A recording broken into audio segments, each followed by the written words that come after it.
live from the O'Hara Construction Studio in downtown Jackson. It's the Bart Hawley Show. I'm David Rice, inviting you to join Bart and his guests. From Northwest High School Choir Director Matt Snell with Nick McMillan and Jen Youngman. From the Michigan Theater of Jackson Executive Director Steve Tucker. Assistant Fire Chief for the Jackson Fire Department for an upcoming fire, police, and ambulance safety camp, Joe Smith. For the Southside Festival Series and Summerfest, Hakeem Crampton and Greatness Brown.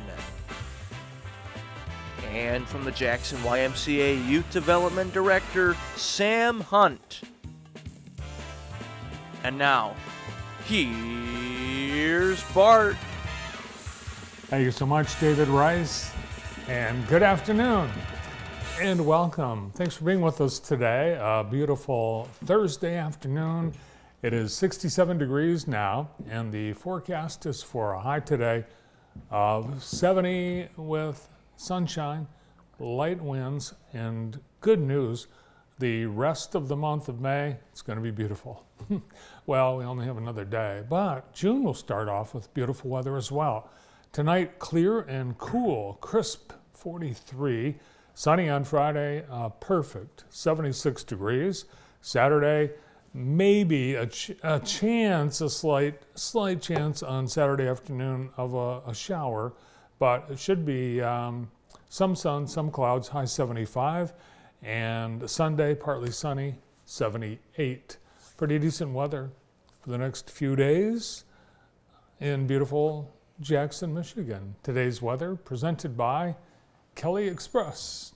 And with these summer days, the need for evening ice cream comes. And at Kelly Express in Napoleon, their ice cream store, their ice cream stand is open at the galley, serving up all your favorite treats and sundaes and cups and cones. And they feature Michigan-made Ashby's ice cream coming all the way from Ludington and nice. Holland. Yes, made fresh right here in Michigan.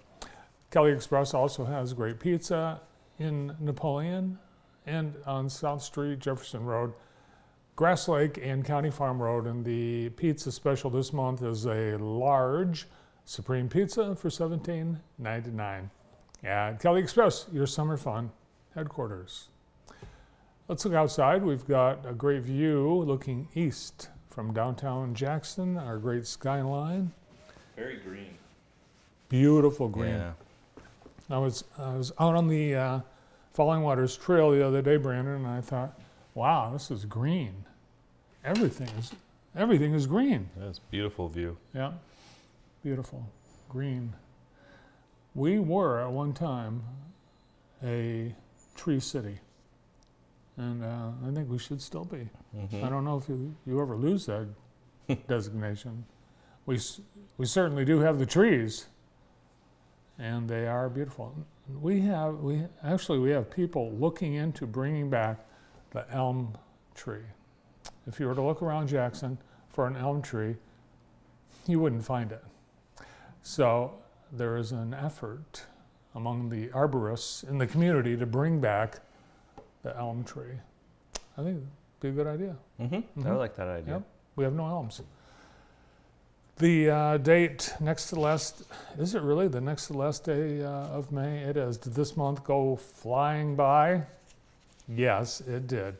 Today is the 30th of May. It is Corpus Christi, and a reminder that Corpus Christi will be celebrated Sunday afternoon at Lumen Christi. All the Catholic parishes teaming up for that. It's Mint Julep Day, which really is odd because the Kentucky Derby is so closely associated with mint julep. You'd think they would have that day be Mint Julep Day, but no, it's today. I've never had one. Have you ever had a mint julep? Yeah, they're okay. They're okay. They're very strong. It's are. like bourbon and a mint leaf. It's Water a Flower Day, Creativity Day, and World MS Day. Speaking of famous races, it was on this day in 1911 the first Indianapolis 500 was held in, Brandon? Indianapolis? Indianapolis, that's correct. That's my question for the day. Oh no, that was just lead up to today's question. Who was the winner of what has become now one of the world's most prestigious sporting events? Who won the first Indianapolis 500 in 1911? I'll give you a hint. It's not anyone that's currently racing. This would be a good T. Gerwick question. I think he would know it. Teague might know. Yeah. The race actually was 500 miles back then. It was an attempt. The idea was to have a race which showcased all the automobile manufacturers and get people excited about buying cars, because not many people owned cars in 1911. The winner was Ray Haroon, and the race was controversial. Lap 13, huge wreck, and they lost track of the scoring. So there's dispute about who won. Eventually, Ray Haroon was selected as the winner, and he got $14,250, which back then was $14,250. I wonder what that would be in today's dollars. A lot more. That first race took 6 hours and 42 minutes, and he was driving the Wasp, and the Wasp was distinctive for another reason. It had the first ever rear view mirror. Up until then, cars didn't have it, and he thought, you know, if I got the rear view mirror, I wouldn't have to have the guy sitting next to me watching the back.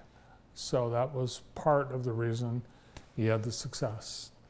On this day in 1431, Joan of Arc was burned at the stake for heresy, and it was the British. Even though it happened in Normandy, the British did it.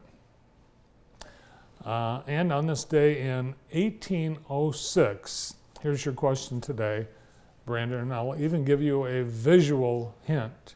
1806, a future U.S. president murdered a man. That's right. This guy, he killed someone in a duel, eventually went on to become president. Andrew Jackson? Andrew Jackson is correct. I have a feeling someone told you that. Why? Because I got it right? You're right. It is Andrew Jackson. The city of Jackson's namesake. Our city named after this guy. And he was one of, he was, at the time he was in the Tennessee Senate. He was an attorney. He was known as argumentative, physically violent, and fond of dueling to solve his conflicts. And it was estimated he engaged in anywhere from 5 to 100 duels.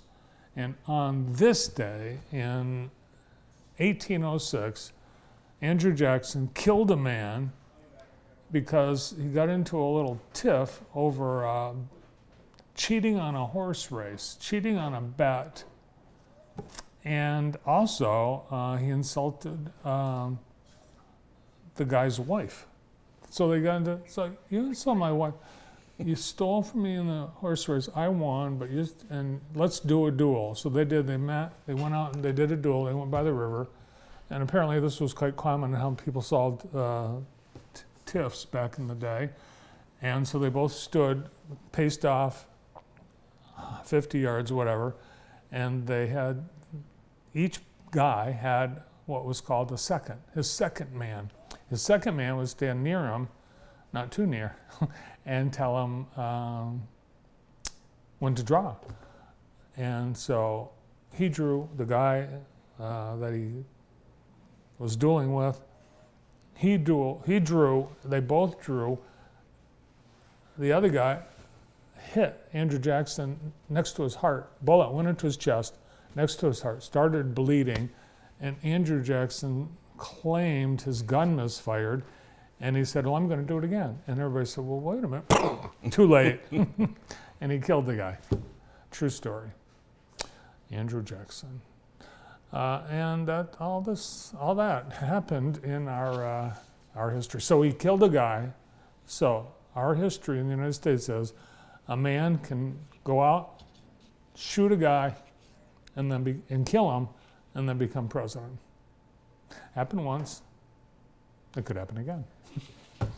Now on to Today in the J, brought to you by Experience Jackson, and the summer fun begins this week. And at Cherry Creek, the summer music series continues tonight with Ian Stewart. He will be playing starting at 6 o'clock tonight. The full cafe and beverage menu will be available. There will be outdoor seating. You can bring your own lawn chairs, but no outside food or drink. And that's at Cherry Creek.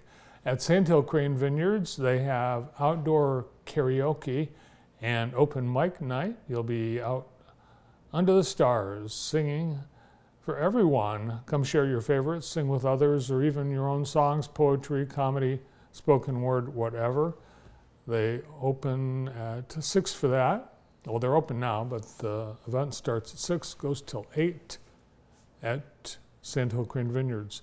Tonight, Leone Township Summer Nights in the Park starts. They do this Thursday nights throughout the summer, 6 till 9 p.m. at the park, Township Park, 600 5th Street, right next to the boat launch.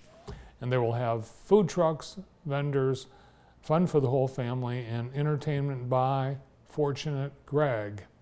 And at Enchanted Forest Bar and Grill and Banquet Hall, they have Triple Shot. This is country, psychobilly, and heart-wrenching ballads at Enchanted Forest, 3705 Ann Arbor Road in Jackson. Those are just some of the things that are happening tonight. We've got a full weekend of activities for the first weekend in June. Be sure and check out experiencejackson.com and Today in the J every day on the jtv.tv homepage. And a reminder that the Al Glick Youth Football Camp registration continues. They'd like to have everyone registered by tomorrow so they know how many things to get ready for the campers. And it's being held this year, Sunday, June 9th. So next Sunday at Withington Stadium. If you are the parent of a child that is going to be in 4th through 9th grades in the fall, boys and girls, get them signed up for this camp. It's pretty awesome. And kids get a lot of instruction and some goodies and lunch. It's a full day and loads of fun. Thanks to the Glick family and Alro for putting this on again this year. And we've got a charity bingo event coming up on Saturday night. St. Paul's Episcopal Church downtown will be doing a charity bingo from 6 till 9, and they will have door prizes and game prizes, including gift baskets and designer purses. And they'd like you to RSVP so they know you're coming. Write to bingo at stpaulsjackson.org. That's bingo at stpaulsjxn.org. And they'll see you Saturday night. And there you have it, Today in the J, brought to you by Experience Jackson. Among the fun events and activities this week, the Mighty Mile. Last night at the middle school at Parkside, orthopedic rehab specialists and the Michigan Running Foundation put on the Mighty Mile for kids ages 5 through 14. All elementary and middle school kids came out, a couple hundred in fact, to run a mile on the track at the middle school at Parkside.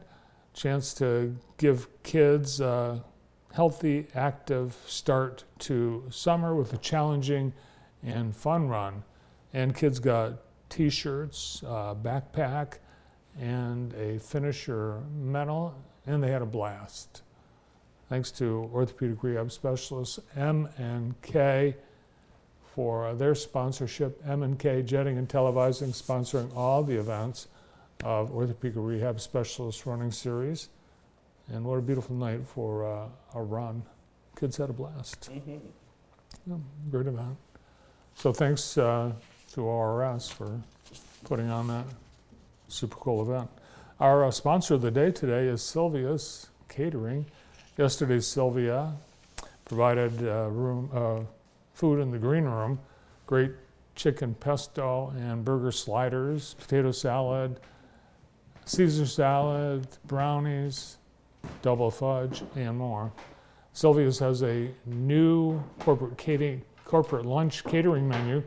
So if your office or shop would like to get lunch brought in for the whole crew, Sylvia's can do it, and they'll do an awesome job, and your team will love you. They'll also do parties, and maybe you've got a group of people coming over and you want to feed them. Sylvia's Catering would love to hear from you. Today's show being brought to you by Tri-County Water, providing water in the green room, and they have been serving southern Lower Michigan since 1966. Local family-owned business, thanks to Tri-County. And because it comes up so fast, and many are taken unaware by this event, the first Food Truck Tuesday of the year happens this coming Tuesday. This coming Tuesday will be 4 days into June.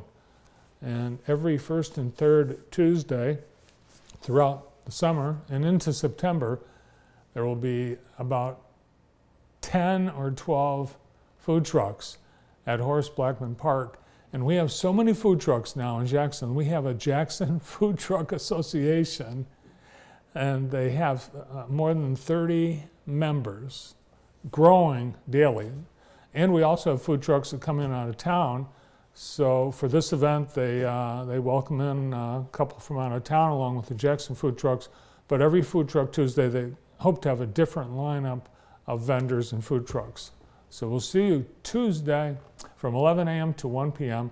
at Horace Blackman Park in downtown Jackson as the DDA and all these fine sponsors, including JTV, present another year of Food Truck Tuesday. Today on JTV, we have a great lineup of guests, many of whom will be previewing some upcoming events, and others will look back on some cool things that have happened, including from Northwest Schools. We have choir director Matt Snell. Matt's here with his pianist, Jen Youngman, and student Nick McMillan. They are all excited about their super cool concert that they just performed with the Jackson Symphony Orchestra and a rock band, the music of Queen. It was spectacular. We'll look back on that and all the other things happening with Vocal Dimension. Steve Tucker will be here to invite you to the Michigan Theater on Saturday for a soft opening where they are reopening the doors after several months of being closed while renovations have been underway, and there's more to come, but they're able to do some things this summer starting on Saturday. He'll be here with details on that. Joe Smith from the Jackson Fire Department, he's assistant chief, and he has a special camp for girls coming up on EMS, firefighting, and first responding. Camp for girls, all about fire protection. We have today Hakeem Crampton and Greatness Brown with the Southside Festival Series back this summer, but it looks a little bit different, and they'll explain about that. And Sam Hunt will be here from the Jackson YMCA. He's getting ready to welcome hundreds of kids in for Jackson Y Summer Camp. All here today on JTV. Thank you for being with us. And we get started with the folks from Northwest right after this.